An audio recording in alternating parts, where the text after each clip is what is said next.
Need for Speed turns 30 this year, and in today's video we take a look how EA is celebrating this birthday, what the new Year 2 roadmap looks like, and what the rumors are about a possible Need for Speed Most Wanted remake. Welcome back to Overtake. My name is Lucas and you might know me from some Night to Night episodes back then where we talked about Need for Speed. Our last video about Need for Speed Unbound was a while ago and was centered about Volume 2, the first update for Need for Speed Unbound. Back then Unbound was not doing so well and the first update was not really convincing. Little content and no preview of what players could expect in the future let them feel again like Need for Speed Heat. Back then EA closed the studio Ghost Games right after launch of the game and left players without additional content. This time it seems different with Unbound, but first let's take a look at the first year of the game. Unbound received 4 updates in its first year. 4 new vehicles were included, like special class like a DMC DeLorean, yeah, that was quite nice, and a new BMW M2. Also included were cars with unique body kits and a new game mode called Link Ups. Personally I found the latter quite entertaining. It really mixed up the whole multiplayer gameplay loop. From Volume 3 onwards, a battle pass called Speed Pass was added, which brought in new vehicle effects, special vehicles and stuff like that with a kind of bit of progression. Also, some kind of DLCs were added, bringing new cars, unique clothing and stuff like that.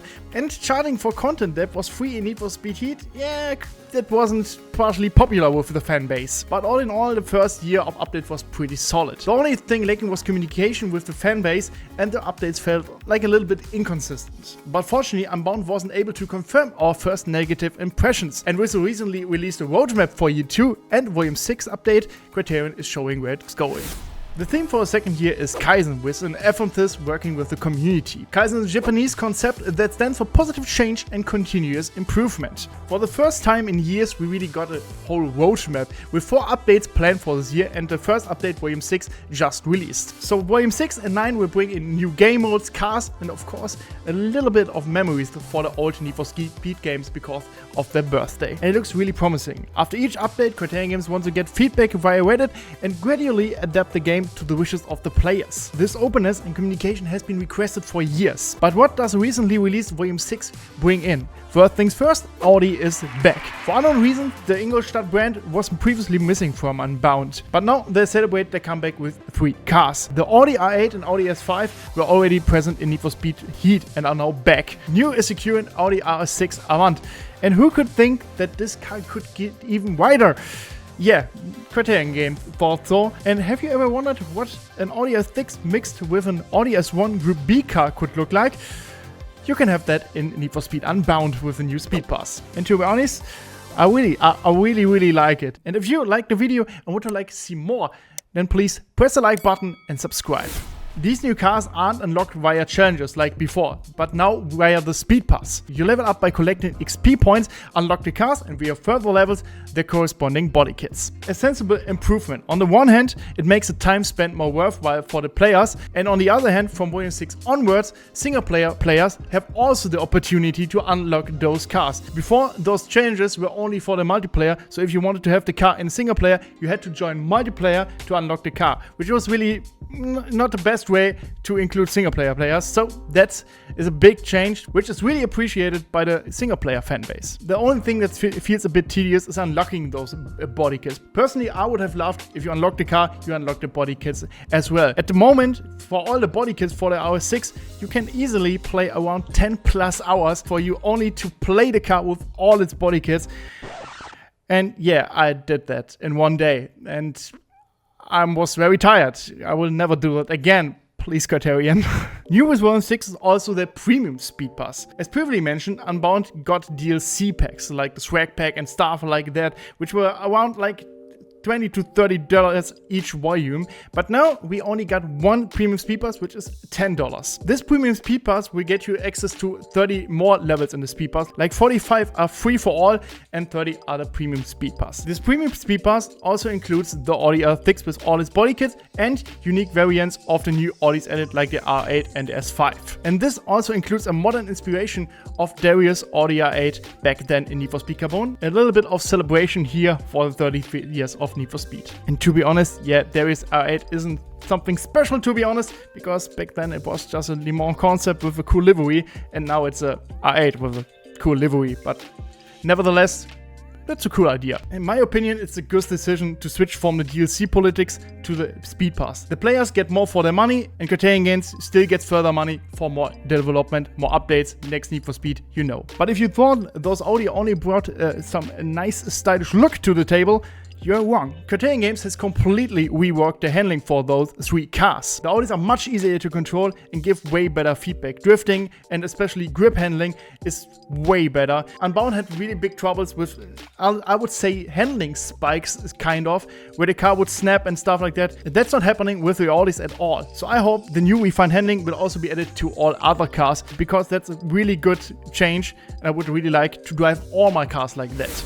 As well as the new vehicle, the multiplayer mode got a really big change in Volume 6. Unbound had really struggled with its multiplayer system before. A maximum of 16 players could only join the server and were then divided into races, stream activities, link-ups and stuff like that. So as you can imagine, a full 8-player race lobby was not often to be seen. And that was a criticism of many, me as well, because I like to play PvP, I like to play with other guys, but I couldn't get any other people to play with the playlist, especially when a link up appeared. But now with Volume 6, Unbound has its own PvP mode. This can be selected in the multiplayer garage. The game then searches for players for the available playlists. The playlist selection itself is a bit more limited than at the meeting points, but that's a good part. The selection of playlists changes each week, and the playlists are always themed around the current volume. So this time we are driving Audi R8s and Audi R6. However, as mentioned above, Criterion is keen to take fan feedback via Reddit, and we continue to monitor Reddit to see how new ideas are received by the community. So maybe you prefer S+ racing or a little bit of slow racing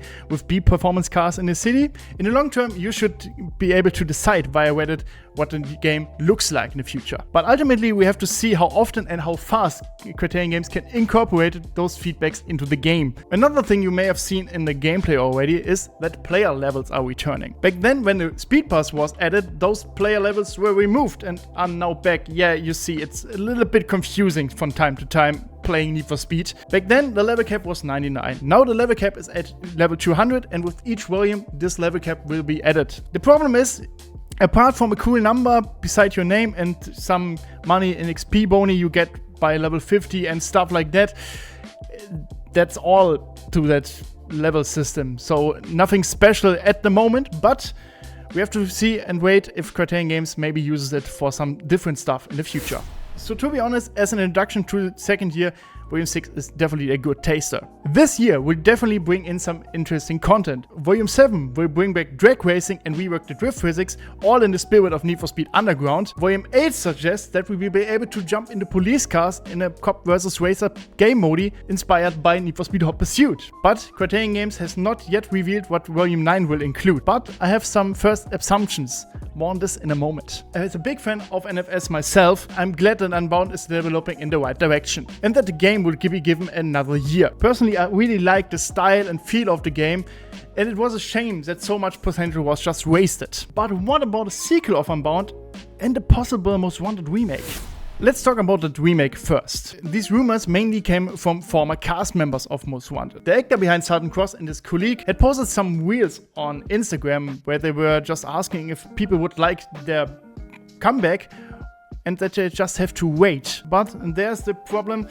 There was no official statement from EA yet. And to be honest, personally, I don't suspect any kind of remake in the near future of Most Wanted. On the one hand, we got brands like Toyota who don't want to work with Need for Speed whatsoever, and that's a big problem because 2 cars of the blacklist drivers are Toyotas or Lexus, and those were missing, and all the remaining licensed stuff shouldn't be underestimated as well. Besides that, a simple remaster is also not feasible due to the age of the game, and the remake definitely needs a big studio size for that, and Criterion Games can't offer that at the moment. And those rose-tinted glasses maybe cloud the view of some players how good Need for Speed Most Wanted was back then. And if I would EA, I wouldn't do it as well, because EA could never live up to those high expectations of the fanbase. But remember how I mentioned Volume 9 earlier? So NFS is honoring games like Need for Speed Underground and Need for Speed Hot Pursuit. But you don't hear anything of one of the biggest successors, Need for Speed Most Wanted. So some fans have speculated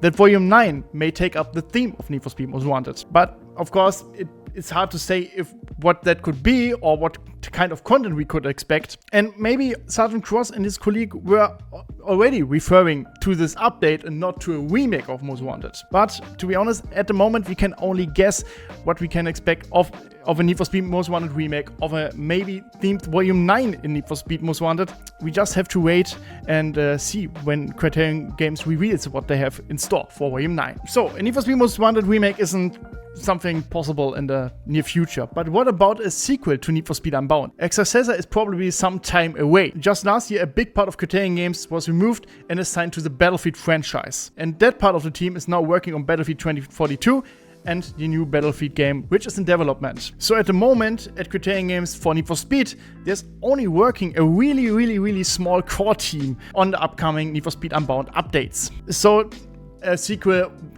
is nearly impossible for such a small team to develop. So as long as there's help needed for Battlefield and the new Battlefield is in development, I don't think there will be any start of a development for a new Need for Speed sequel. And so the only hope is that the new Need for Speed Unbound updates are good and may even shorten the wait.